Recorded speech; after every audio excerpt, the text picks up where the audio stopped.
Or get started, I'll introduce you.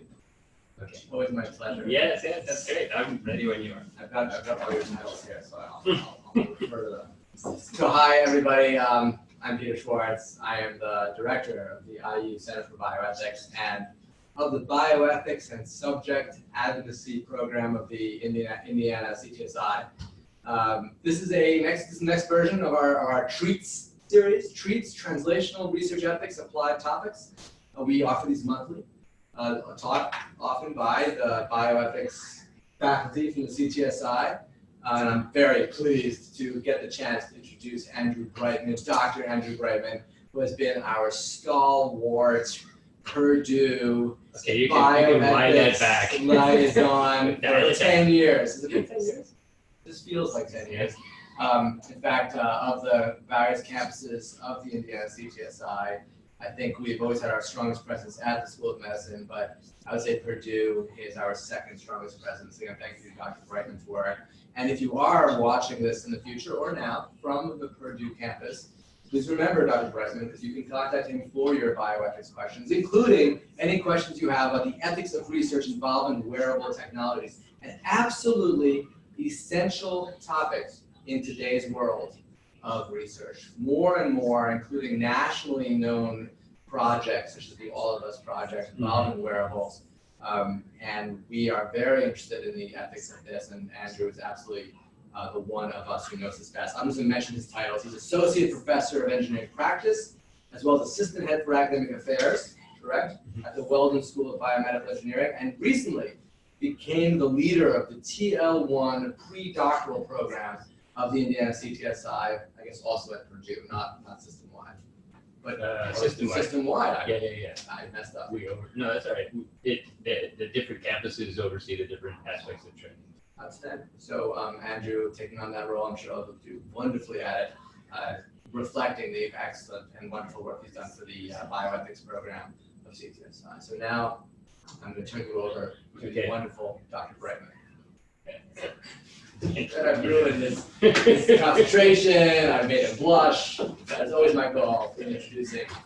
Yeah, so I will put a caveat in here in that, as Peter pointed out, I think this is topic of wearable technologies in clinical research and research in general. I think is really important, and I'll show you a few slides that support that.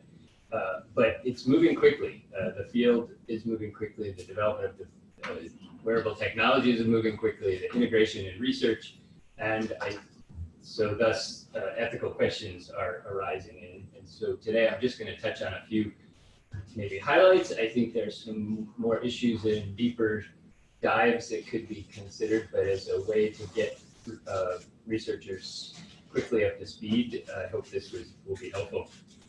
I think one of the key things to keep in mind is, first off, that people are becoming much more accustomed to wearing devices on their body that monitor things. Right, I was just going to say, I've got my Fitbit on, I don't know how many other people have, and I got mine, not because I particularly had helped it, but my partner has one and was commenting on how useful it was to track sleep time. And that's always a challenge for me, getting to bed on time and getting enough sleep.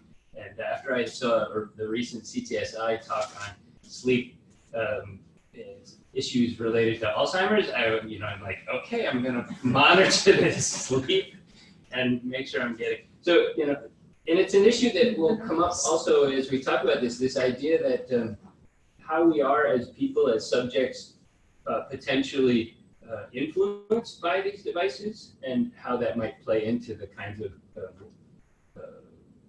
potentially even confounding issues in our clinical trials. I don't know how much detail we have, but the idea is there's lots of people wearing these, using these. They're becoming more affordable, particularly the consumer varieties, and we'll talk a little bit about both medical devices and consumer health and fitness wearables. But the other piece here is that medical devices are becoming approved by FDA that are wearable. First blood pressure monitor connected to digital health services approved this year, FDA. The other thing I want to point out is wearable technology is not just like the Fitbit. There's technologies such as you can see in that lower right, this waterproof microfluidic device collects sweat and does biomarker analysis, as well as temperature regulation for athletes underwater. I mean, it can be used in some really unusual settings where we're not used to collecting data. I think that's important for researchers to think we might be able to get things, information we couldn't get before. There's another one that's interesting. Again, an FDA-approved system. It's been evidently being used for a couple of years that I was not so familiar with. This is a partnering of a pharmaceutical, a drug that has a sensor built into the pill. So, and the wearable is the patch that monitors when that sensor has been ingested, so that monitors the pill taking compliance. This one specifically, it's called an ingestible event marker that tells when a patient's taken a pill. This is particularly for some mental health issues, schizophrenia, MDD, bipolar, but as a way to monitor in situations at home, monitoring of patients for clinical, both for treatment and for clinical studies. There's also more sort of integrated systems. This is a wearable device now cleared for at-home use, which integrates a number of vital signs that can be monitored in a number of situations where you want not just activity, but you may want blood pressure, you want an EKG, you want heart rate, you might temperature, all kinds of different things can be integrated into systems. That one's also one of the first. It's called AI enabled, meaning it's got an artificial intelligence algorithm in there that's not just collecting data from that the system doesn't just collect data from multiple sensors, but it's integrating it into some decision-making paradigms that could potentially feed back information to a clinician or whoever's monitoring this with some indications about how those different markers relate to each other, which might indicate the health status, it might indicate a mood status, it might indicate other things. So I want to just do some clarification about some of the terminology because it gets a little murky. We're moving quickly in this field. So the idea of digital health is really this larger system in which you have everything from electronic medical records through sensor technologies that integrate.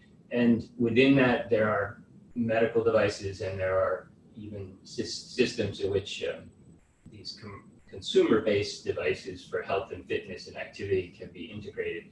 But the goal ultimately is to monitor the patient real time and to provide that information to a clinician, or in this case, a clinical investigator, in some useful way. And most often, I want to point out that there's typically some sort of integration system and a collaboration platform they're calling. It's usually through a mobile phone, but it could also be through other systems of telemedicine, a dockable device or a remote sensing device that sends information data back to some central data monitoring place. And this is going to become important in our discussion of ethics. Like, what do we do with that data? How do we handle it? Where does it go? Who has control over it, right? Another just fact that there are, this is to me, over 300,000 health apps currently out there that could be accessed. My guess was 3,000. I was off by a factor of 2 orders of magnitude, 100-fold. And about 350 now consumer wearable devices of varying abilities and diagnostic competency. There's quite a bit of discussion about how accurate things are, and we'll talk about that as well. But within that, this overall digital health, these systems, the devices fit into a system which links electronic medical records. Across the top here, you can see there's issues of machine learning and AI algorithms that handle the data to help either interpret it in some way or do linkage with other sorts of data sources. It may not be coming from a sensor, but coming from some other entry of digital data. There's integration with social media and communication platforms. There are the mobile phone apps, which both provide data collection and also feedback systems. And then, of course, there are the sensors, some of which are wearable, some of which are not. And the newer devices, are what we're talking about, are these wearable monitoring personal individual devices. Because we've always had monitoring devices in hospital and clinic or even at home use, but devices that can be mobile and wearable and used in different situations provide a more unique pattern of which we can collect data on a patient and their journey or a subject in the clinical research, where they are outside of the clinic, what they're doing, and perhaps get deeper insights into the research questions that we're asking. So some of those consumer health wearables, I was interested about this. What are those 300 plus wearables all doing? And so it's a wide range. I put these up here just to sort of show that they can be worn at different places: headbands, body patches, camera clips, smartwatches are certainly a prominent component, and then also clothing, sensors embedded in clothing. So hospital gowns, athletic wear, undergarments, socks, lots of things that are just part of our normal wearable clothing that are now being embedded with monitoring sensors and linked together. So, and in that you can see a wide range from everything from activity monitors, altimeters, camera, so digital cameras for recording the environment, monitoring physiological states, locating people, and where they're traveling, which could have implications for sort of community-based health or studies. It brings to mind the issue of the Monon Trail analysis of community health within certain regions, and where are people in those regions, and how long are they there. It also raises some other issues that we can talk about monitoring people in potentially vulnerable populations or in places that they don't want to be monitored. Microphones for recording speech or other noises, both during sleep or wake. And then,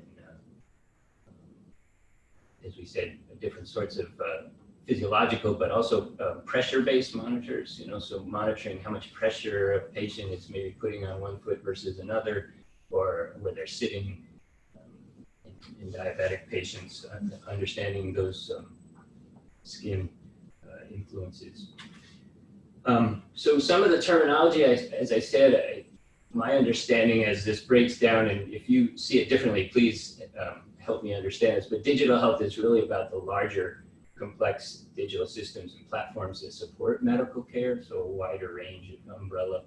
Mobile health devices, or mHealth, are not all completely wearable, but they are medical devices, approved medical devices that bring treatment and sometimes diagnoses directly to a patient outside of a clinical setting in many cases. The wearable medical technologies are a subset of that, mobile health. And those wearables are, again, two categories: the approved medical devices for sensing and communicating that with a clinician, and then the more typically unregulated consumer health and fitness wearables that people use for monitoring their activity, sleep, physiology. Those are becoming more complex, but there are differences in between those two categories. And finally, part of this system is the mobile health or mobile medical applications. So on the smartphone systems, the computer-based applications that take that data and do things with it and then communicate it to other databases.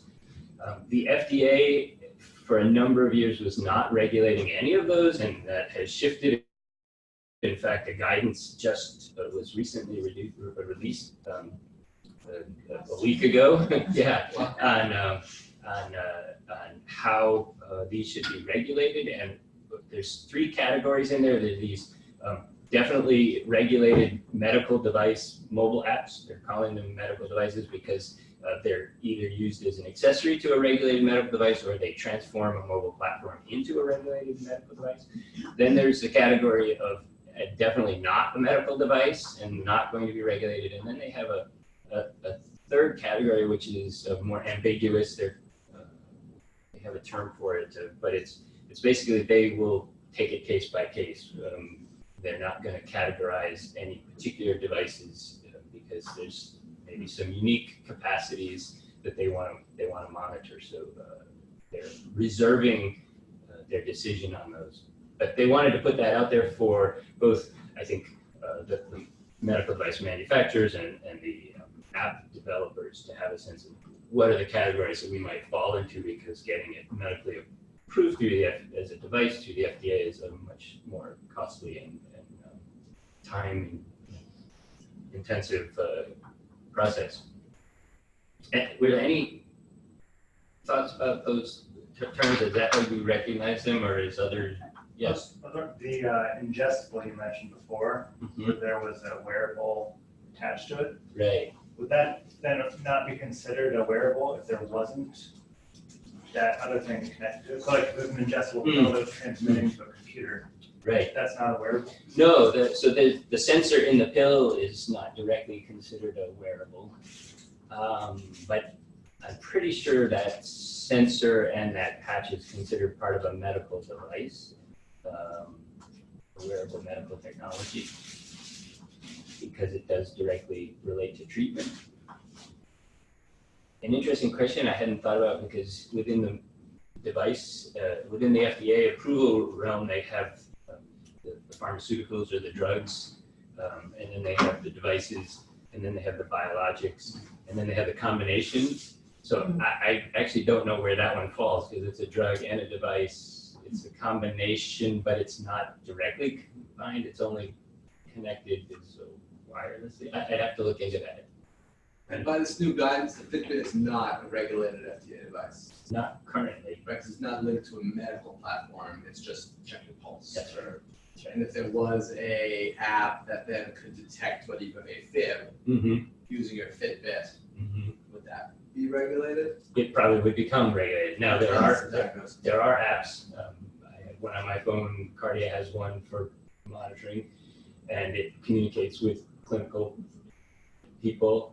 But it comes with a separate technology that you can mount to your phone or you can wear. It allows you to do monitoring directly.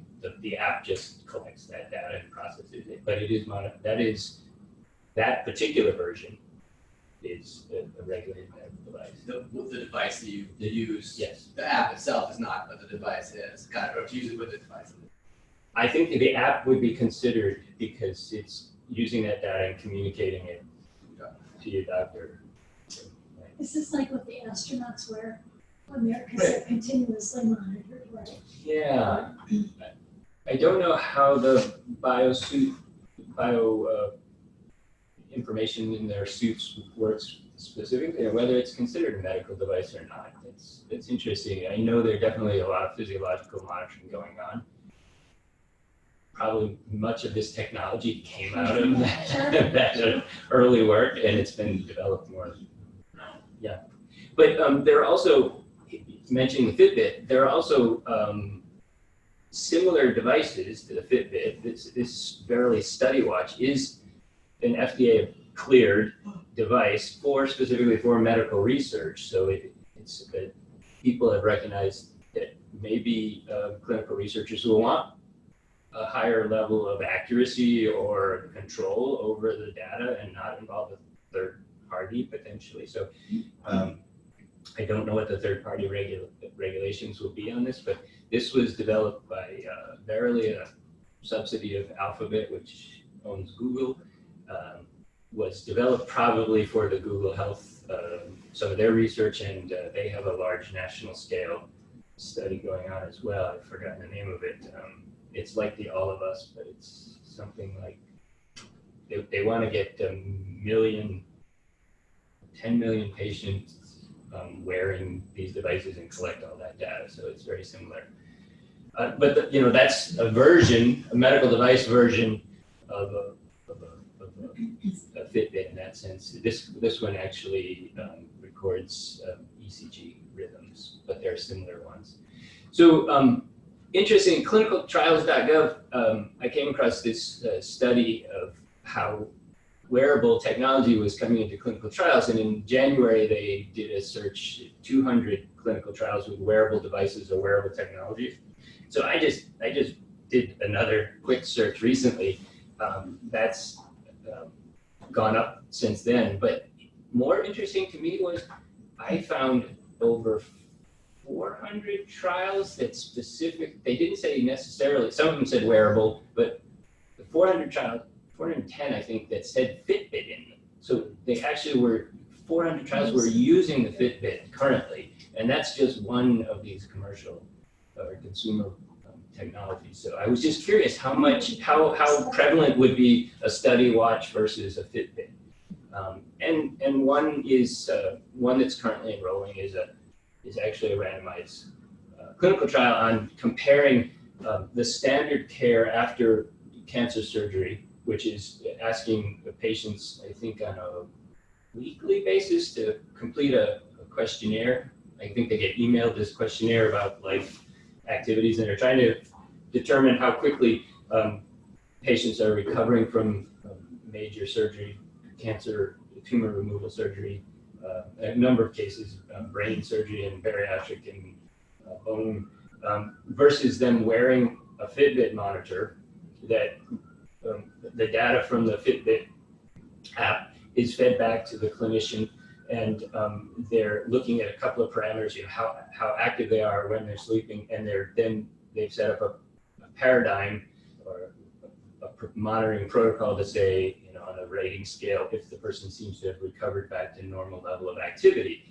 But they can do that on a daily basis, and it has alerts in there to say, on every day, if there's anything that's different, if it's not increasing, if it's decreasing, then the researchers will get an alert. So they're doing an outcome study to see if that changes earlier intervention, final outcomes, time to recovery, to see if that makes any difference than the standard of care.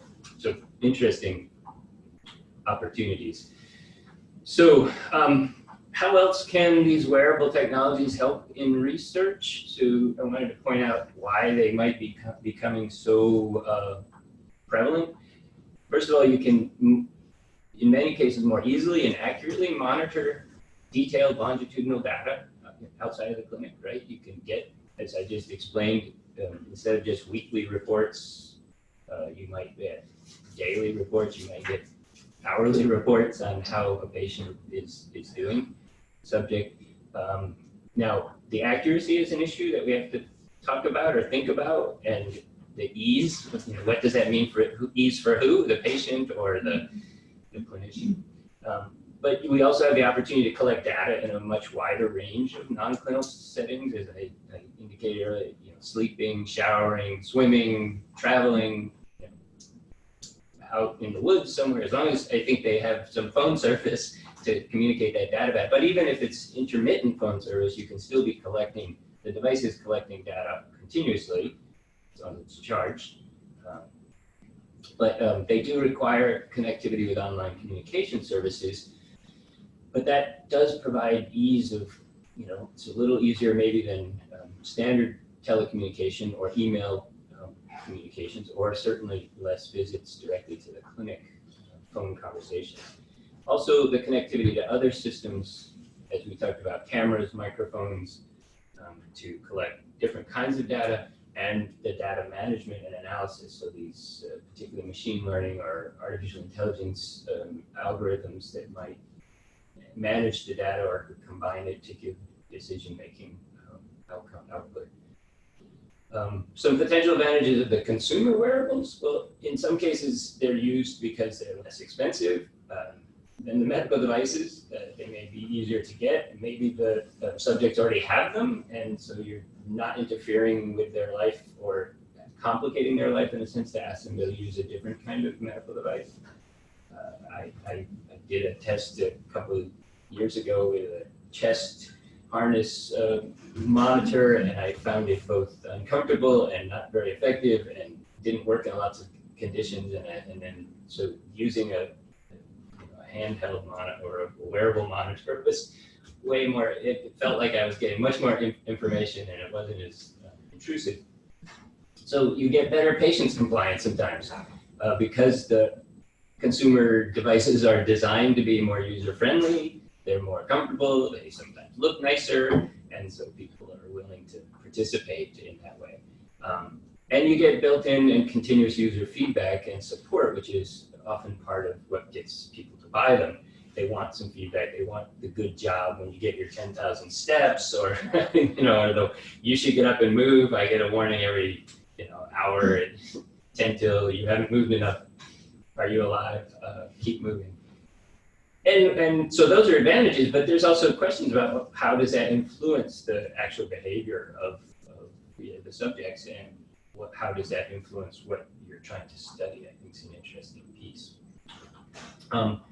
So I thought I'd throw in a case. You like to have a case sometimes in these talks. This is a case that is published from a group called Catalyst, I think, at Harvard Medical Center, that do some analysis of ethics cases. And this one was a very recent one on secondary use of data in studies involving wearable technology. So this was a clinical study involving a Fitbit, in fact, with a mobile application. So they want to understand the study was about the impact of activity and diet on individuals with depression or suicide ideation. So the goal was to have 100 participants be in the study. They would log their mood several times a day. So the mobile phone application, which is also recording the Fitbit data, is continuously monitoring that. Reminds them several times a day, invites them to record some mood analysis in a log, and then that's captured digitally as well. They also have the option at that point to log what they're eating throughout the day, so they can capture diet influences. And then the goal of the study is to examine the data from the diet, the movement, and the levels of activity to see if it influences their suicide ideation and depressive state. The application also gives subjects the ability to log in if they are experiencing particular signs of depression or suicide ideation. So that is going to be recorded. And this data is stored in a cloud server. The study team extracts that data at regular intervals, and it's all being synchronized through the Fitbit and the mobile application. So the team is also going to request data export directly from Fitbit, the company, because all this monitoring data is available to the company, which most patients don't realize. If you're using the application, they have access to all of that data. Yeah. And not de-identified, it's directly. So that's the question. Is it de-identified to a degree that we would say is appropriate for a clinical trial or a human subject study? Well, what if somebody logs in and says, I'm going to jump off this bridge? It goes up to the cloud, and then what? So, I mean, is somebody monitoring in real time so that? It sounds like in this study, they were monitoring it. It didn't say that they had set up any alarms for that. They just said they were going to be monitoring it regularly. This seems like it would be. But then the other side of that is if you have patients in a study that go home for a week, you don't know, right? So it's an opportunity to get data, and the question is, what do you do with that, and what's your responsibility to do with that? If you're collecting that data, should you be looking at it? How often? And the other thing, the patient think, well, this is my cry for help. I mean, I'm putting it in here. Yes. And this is very upsetting. Thank you. I appreciate that. So here's that's what we're trying to get at. What are some of the ethical issues that the researchers have to contend with here? They're using this Fitbit wearable. Because the users have bought the Fitbit or given it, they have to agree to the Fitbit privacy policy. That's a third party, which that policy includes that data is available for the Fitbit company to use as secondary research. They have the opportunity, they have the data, they own it, they have the opportunity to do what they want with it. So there's some complications there.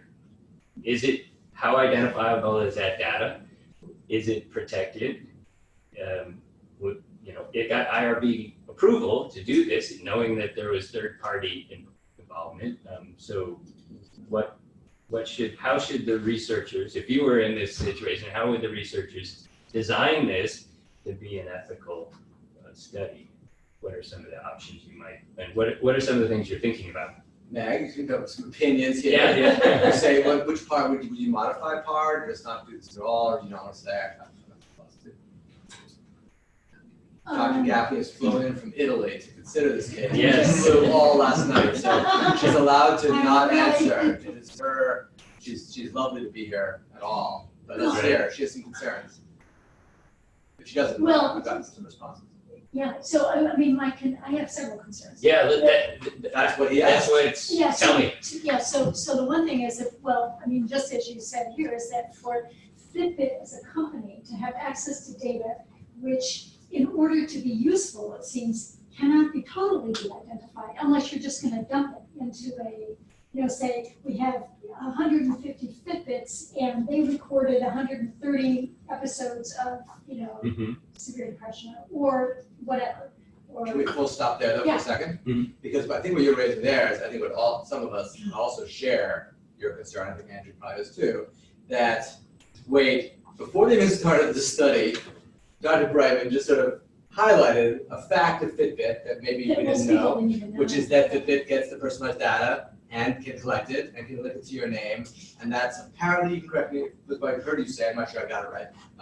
And that's part of owning a Fitbit. And what's hilarious about that is if we are upset by that in the research setting, it's kind of like, it's funny to me, funny, haha, because you think, oh, in a research setting that would never fly. But of course, outside the research setting, when people just click on that OK box, when they are setting up their Fitbit, that's just the way it goes. And so we'll talk in a second, I think we should, about now putting that back into the study. Mm-hmm. But I wonder if we should stop there and talk about the situation before the study even got imagined, which is that if, same kind of situation you're saying, Meg, the Fitbit records that Peter Schwartz has stopped moving for 2 days. Yeah. And nobody's monitoring that. Nobody's going to get back and help Pete off the floor of his house. Right. It's sort of like, it's sort of, boy, they're getting all this data, they're not using it at all, there's no protection to you. It might seem disturbing. Do you want to address that? That's one issue you want to address. Do you want to address that? Is that really the case that companies like Fitbit and mobile technology, because it's outside of the medical setting where there are HIPAA issues, outside of the research setting where there's an IRB oversight, that basically personalized data is being collected and stored and potentially used in a personalized manner without any real oversight or? Yeah, I think there are certainly. So I don't know that much about it. I'm not expert, but I know that the European what is it, the GR? Right. It's called GDPR. GDPR, yeah, which is like global General Data Protection Regulation. Thank you. So folks in the European Union have been concerned about that very thing because there aren't, outside the medical realm, there aren't any really protections. So they created this panel and set up these to try to protect consumers in some way. There are some growing both concerns and regulations around that. I think the piece that's become more obvious to me is that Fitbit in selling you a thing like this is helping you to monitor your sleep or your activity, and they get a little money from this. But the bigger business opportunity is they have millions of people's data that they can then sell to other people to use.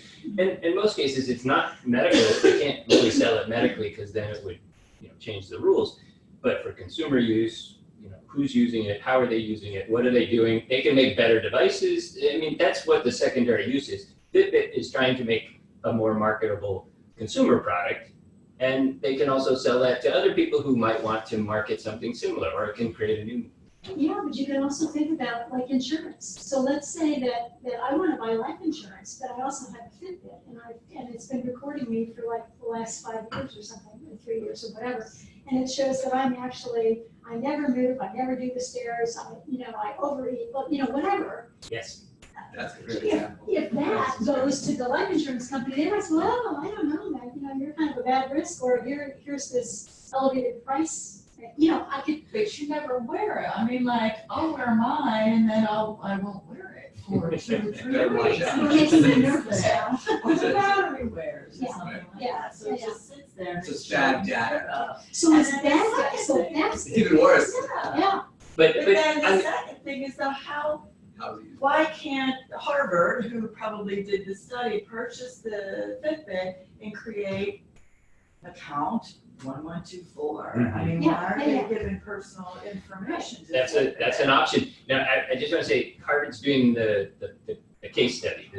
This wasn't a clinical trial done by Harvard.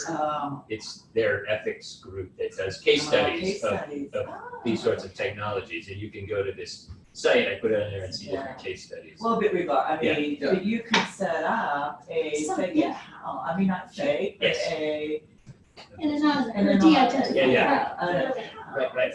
Yeah, so why wouldn't you?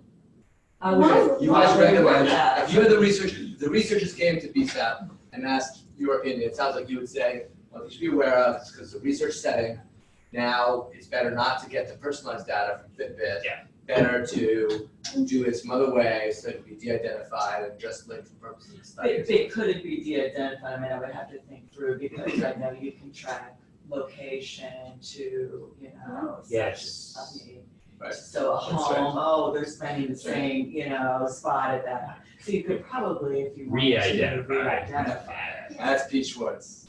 Just goes from home to work, back to home. We know where you work, we know where you live, we know who you are. Exactly. It's not like he sleeps very much. Just by the GPS, we can tell who you are. Very little exercise. Well, what about just on a stationary bike? Yeah, I don't go anywhere. Okay, so let's talk about that just for a minute, the stationary bike. So, I watch my Fitbit, and it doesn't monitor my activity equally in all conditions. So we'll talk about that a little bit, right? So, sometimes I have to put my Fitbit on my foot when I'm on my stationary bike, because it's not tracking that I'm doing anything. You want the I want to. Because your arms aren't moving. My arms aren't moving. Oh my And other times you want them credit you attach it to your dog. That's what I do. Exactly.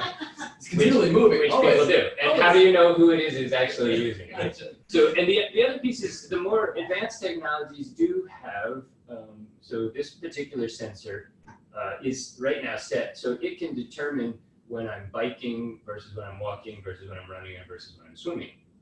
But it doesn't always get it right. Sometimes I'm chopping vegetables at home and it thinks I'm swimming for some reason.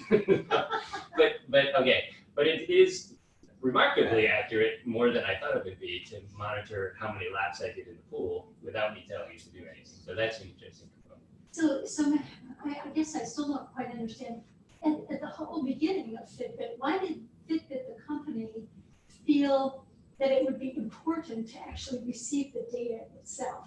I mean, if this is really a consumer-friendly thing, well, that is your information. Why does Fitbit have to monitor that? And I think one of the questions is, how identified is it or de-identified is it? Are they just getting random information, or are they actually tracking it to hand, right? And I don't know the answer to that. But even so, Yeah. why do they need it?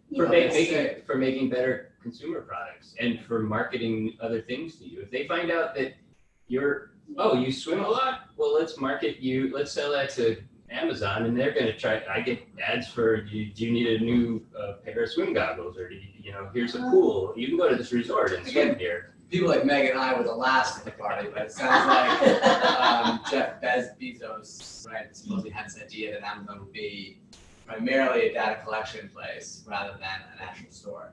And so back then, even being Amazon, which is a bit ago now, maybe before Fitbit, I believe, he already had the idea that data was the currency he wanted to trade in. Perhaps Fitbit too did that because they thought, oh, we can become a data company, not just an exercise monitoring company. So I want to keep moving here, but these are interesting. So some of the ethics research considerations that are just about research in this particular case that the case raised, these studies, is that, okay, this is a potentially vulnerable population. So we've already talked about how does the study personnel vet the potential risk of these particular subjects they're inviting into the study? How are they tracking them? Are there emergency alerts for, just as you said, if somebody's logging in that they have suicidal thoughts? And then what are the safeguards to protect them in the event of a crisis? And what's the responsibility of the study members in that case? And whether they were wearing a wearable or not in this particular study, I think those are important. But some of the considerations, because there's wearable technologies we've begun to touch on, first of all, are the subjects trained to use the devices properly in accordance with the study guidelines? If they're going off and we're giving this, can you really make the study foolproof in order to collect data that you think is accurate and clear? How does the manufacturer protect the data? And how well is that understood both by the participants? If you're thinking about informed consent, how do they know how well this is protected? How do the researchers know how well it's protected? What rules do we have to actually get honest responses from the company and hold them accountable? How secure is this particular device from hacking or the mobile application? Most of these are transmitting over, unsecure. So the data, if you're a subject in a study and somebody's hacking in, I'm not sure why somebody would do it, but it could happen. And do the subjects have the appropriate security measures already implemented on their devices? So if there are additional security measures, making sure that they are activated. Informed consent, does it include language about the potential secondary use, right? Do we have to ask those questions of both of the manufacturer and then make sure that the subjects understand, oh, my data is going out there, just as you pointed out. Maybe they knew that, maybe they didn't when they got their certificate. And if they buy it themselves and already have it, versus did you buy it and give it to them as part of the study? Are there some differences there? And then what are the other compensating factors that would be needed to use to minimize the risk of this secondary data use that's out there? So those are some things that I think in any case, if you're using some wearable technology that's linked to a mobile phone or smartphone, in a study you've got to be thinking about. So here's how the case resolves in the publication. The academic medical center that was running this study chose or considered two approaches to helping control the secondary use of the data. One was ask Fitbit to be amenable to a study-specific end-user privacy agreement. So in other words, saying this particular set of Fitbits don't go into your general pool. The data is protected in a different way. And if you want us to use your Fitbit in this study, this is the agreement that you're making with us, right? And that you will have special protections in place, de-identification. You don't get the just put it into your large pool. So that's one option that could be considered. The second was using fictitious names and pseudonyms and personal information. So the study researchers would basically just set up accounts, fake email, give them the mobile phone, give them the Fitbit, and it's all tied to a de-identified number. So even if that data goes into a cloud and is secondary use, it's not linked to any individual particularly because they're just study subject number 10, right? Which is you or 10. So they're all Peter Schwartz. They're all there. Yeah, that's exactly right. Peter Schwartz said it's not always all that. 100 clones. It is about. So some core ethical issues that I, in doing the background, thinking about this and research, some core ethical, I came up with sort of 5 that I think are really things that researchers need to think about when using wearables. A key one is privacy for the subjects. So that includes discretion, or, you know, if you're wearing a Fitbit, yeah, that's lots of people wearing Fitbits. You don't know in your study. But if you're wearing a study watch that people would recognize, oh, you're in a study because I can see that orange watch on your, then people are identified in public because they're in some kind of a study. And there may be other things. For example, the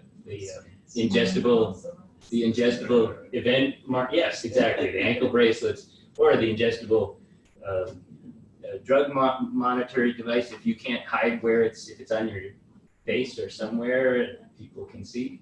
The re-identification issues have to be considered in this when you're using large databases or putting the data into. And so there is some trade-offs with consumer comfort and less obtrusive versus less control of the data and protection of the privacy. So you have to consider whether you use a medical device or a consumer wearable. Informed consent, we mentioned a few of those. Both the challenges for understanding those terms of privacy and use of secondary data, both by the subjects and the researchers. What is happening to this information? How is it protected, and how do we get informed consent from the subjects? Conflicts of interest come in as well. This issue of the financial arrangements, the privacy agreements with any third-party providers. Now, both the medical device, so that Verily medical device study watch for use in clinical trials is still, you know, owned by a private company, right? And they still have certain levels of financial investment in that. They developed it obviously not out of just altruism, but they're going to make some money out of this and they want something out of it. So thinking about the conflicts of interest there. The security of the data is also, I think, separate from the privacy in the sense that can the device, how hackable is it? Where can there be accidental third-party access, which seems to happen much more frequently than I realized. User ignorance, leaking data, or communicating inappropriately, or not having security settings correctly. And then there's also some issues we're not going to go into, but this idea of control of return of information. One of the things that's out in the literature right now is the role of autonomy within these wearables. People are wanting more information about themselves. So if they enroll in a clinical study and it's involving a wearable technology and it has feedback on it, how much do they get and what can they know and how then do you protect it if you're giving it back to them? And it's not that I think that's particularly novel of an ethical concern, but it just becomes complicated because there's this digital access and some expectation that, oh, I'm in a study, I'm going to get to see what my outcomes are. I'm going to monitor it along with you, and then you're going to tell me what it means. And we may have some risk issues there. We may have some understanding issues. And the fifth one is the veracity of the data. So how accurate are these devices or inaccurate, especially those not designed for research? Increased user error. Unfamiliar with the technology, they put it in the wrong place, they don't turn it on the right way. Does it accurately track movement? Does it accurately track certain activities? Particularly this issue of people who have different abilities and movement abilities, these are set for normative movement tracking. And so if you're doing a study population of someone who's got ambulatory problems, mental health problems, you know, I can think of Parkinson's issues or autism where the person's movement patterns are also altered for various reasons. You may not accurately track what you think you're tracking there. And I think that's an important consideration if you're going to do a study, if you're looking at benefit risk analysis. And then the evaluation of artificial intelligence enabled data outputs. We have lots of concerns about that, and many of these devices now are using some sort of algorithmic codes that are sometimes in machine learning mode where it's not really clear how they're tracking that data, but they're learning from it they collect more and more data and they tend to get more accurate, but you don't know exactly what they're measuring.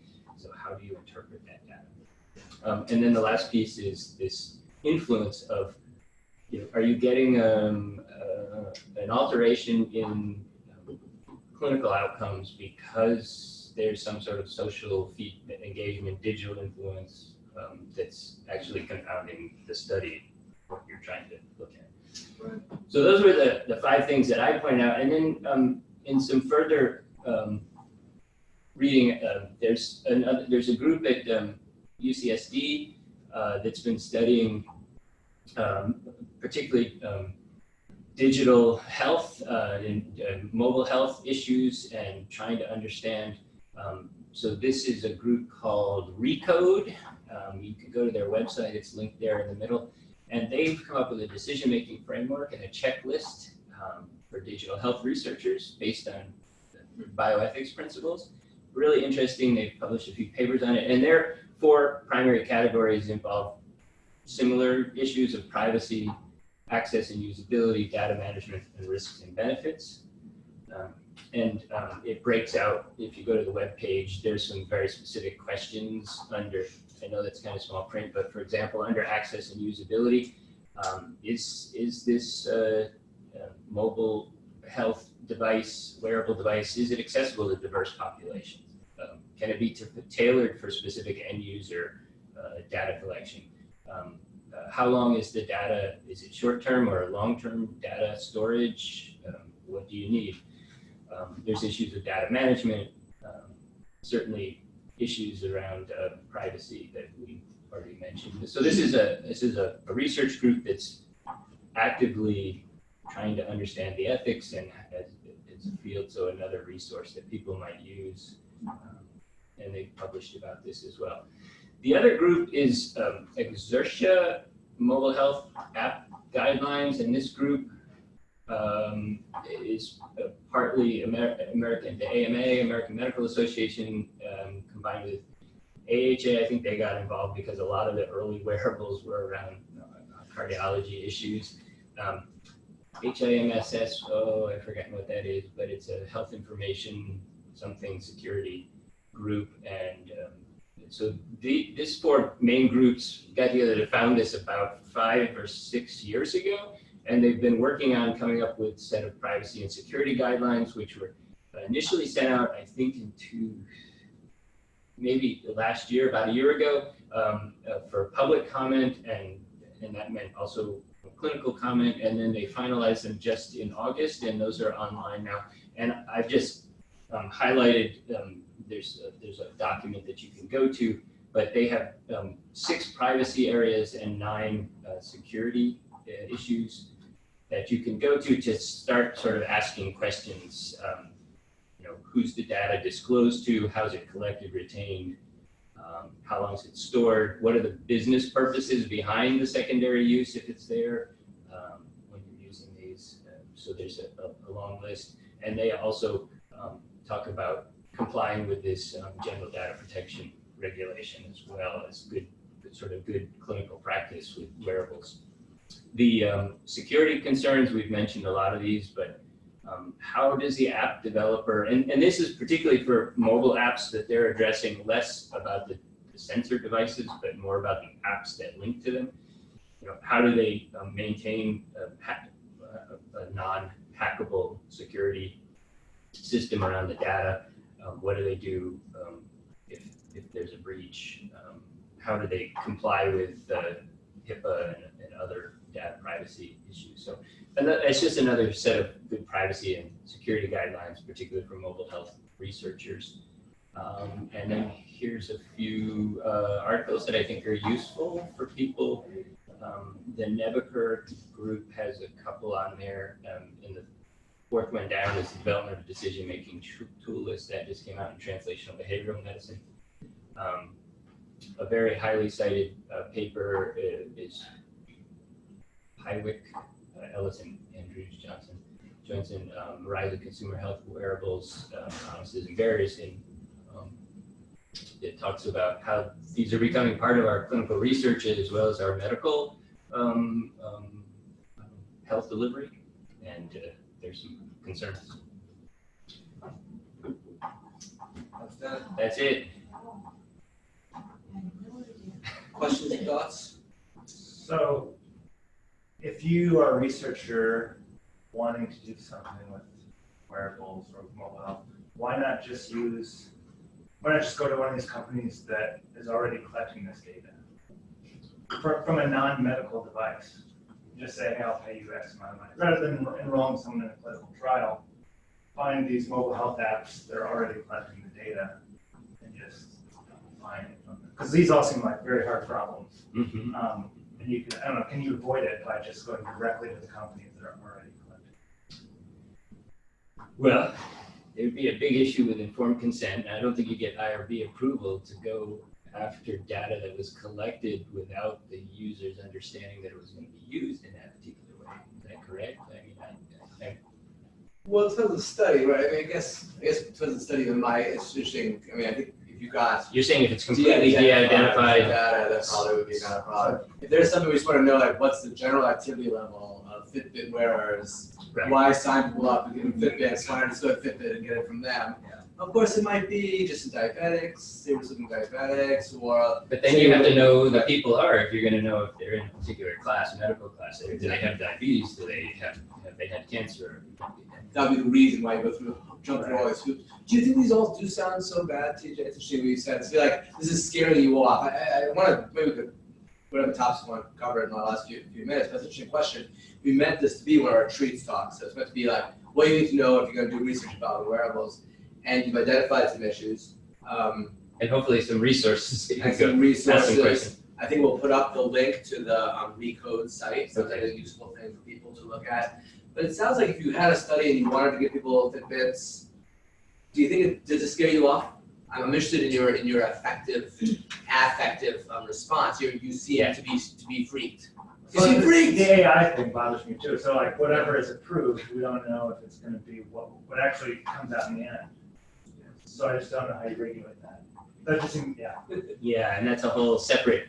Did you come out of this feeling like it's a lot of barriers or that it's doable? Well, I think my initial idea was, oh, this is really challenging. And then I went and saw that there were over 400 clinical trials using Fitbits. And I thought, well, somebody's figured out how to do this. Maybe I'm just not getting it. Right. I think there are ways to do this, as we saw in the case study. You just have to set it up the right way to avoid a lot of these issues. Now, basically what I did was try to point out as many pitfalls as could be possible that you should think about. But people are doing these studies and learning things. And the fact that there's a randomized controlled study that's asking, is it better to use a Fitbit or not, is important. I think that's where we're going to go. And so asking how are those studies getting approved? Yeah, it's very interesting this distinction between studies of wearables, which of course I think we need more of, not less, right? Because things can become a popular part of consumer culture without being helpful really to anybody. So maybe Fitbits are actually causing anxiety and no increase. Maybe all this money being spent on things which are really entertainment value only, even though you got involved in it as a health concern in your own personal story which you shared, rather than for entertainment value. So that's interesting. But then of course I come across in lots of studies I review different capacities here at IU, studies which are just, we're studying, effect of this medication or this exercise program, and therefore we're going to slap on a wearable as part of our data collection, which you could have done the study without that. In fact, the primary outcome isn't even, wearable related. But it would be great to have that additional data. And as Karen knows, I'm a researcher who loves extra data, so I would fall into the same trap. And so in that case, I guess if I was taking the TJ response here, I would maybe be somewhat, maybe I'd step back and say, okay, maybe I don't need to go down that road. I'll just collect data the old-fashioned way with surveys and maybe self-report or something. Or maybe I'll go forward. Karen's giving me a face that sounds like she wants the data too. Well, back to the veracity of the data. I mean, I would think almost a wearable may collect better data than surveys. So back to your cancer clinical trial and why the survey data, I would question that more, the reliability. Sure. I think if we're thinking risk-benefit, maybe it is a lot more troublesome to put all these safeguards in place. But if you can collect some data that really gives you insights of a patient's health status, hour by hour in a particular scenario that you can't collect any other way, this could be really important in understanding disease progression or healing progression, right? So we have these opportunities. Meg, over to you, though. She's Speak. gonna burst. No, I mean, I am not a researcher by training. I was a clinician, and so my thing is, if you're not gonna benefit the person, then why are we getting so excited about hour by hour? I mean, I could, that's what, and the risk to what you're talking about is, I mean, especially I'm thinking about the mental health stuff, but, I mean, it is not just data, it's somebody's life. I mean, so maybe I'm missing the point here. Not at all, Meg, as usual, not at all. Although it is all about me, you were never missing the point. So, except for that point, you missed the point there. It's all about me. Sorry. Wait, I want to say I know I this. should This have- is interesting. I want to offer this to the table and our viewers as a comment. And we'll have the paper, but if you're watching this on tape, you'll see what Andrew, Meg, the rest of us can all write this paper together. What's fascinating about this, and the issues we're talking about right now, is that in a survey, as Meg's saying, you get subjective data. How does it make me feel? One of the attractions of Fitbits and these kind of wearables is that this is subjective, darn it. You know, we don't know exactly how much they're exercising or if they're moving in a different way, not if they feel better. Dr. Gaffney, a committed clinician and educator, says, what matters is how they're feeling, not whether they're actually moving more. In fact, the subjective sense that it's so objective is actually a fake out because, as Karen said, they might take off their watch or the batteries might run out. They might wave their hands around and talk instead of actually moving more. And so that's a recurring theme in research. We're looking for objective measures when they're not always the right thing, including, I'm thinking of another analogy here, is imaging. Like trials of mood where you can't get it funded unless you also show a change in brain chemistry with fMRI. We see this all the time in these studies. And my friends in that field say, yeah, no, we can't get it funded. I say, why are you doing fMRI? You don't need that. They say, we do need it to get funded. Yes. We actually don't care as much about the data, but that's an objective measure, and that will get a lot more credit from the funding agency than the subjective data. So I think there's a deep issue here about the attraction of wearables, even, and whether it's a fake out or expressing a deep bias of medicine towards objective measures. I think there's also, maybe I'm wrong here, but my sense is that there's, again, this idea of some people call it the digitized self. And we are really intrigued right now as a culture with putting data on everything that we do as if it's going to help us understand ourselves better. But for whatever reason, it's a cultural phenomenon that's influencing medicine. And we have to think about that, and it's certainly going to influence. I want to say one more thing, and then I actually have to leave. So I'm appreciating this. I think if you want to dig into this more, and I'm saying this to any researchers, I'm not an expert. Talk to somebody who's actually put together a clinical trial with a wearable and find out what it really took. That would be my final piece of advice. And if you have questions, though, come to us. Yeah. People watching this, and we can help you address the ethical issues in your wearable studies. Thank you, Dr. Brown. Thank you. Good discussion. Thank you. Sorry I have to run. I'm in another meeting.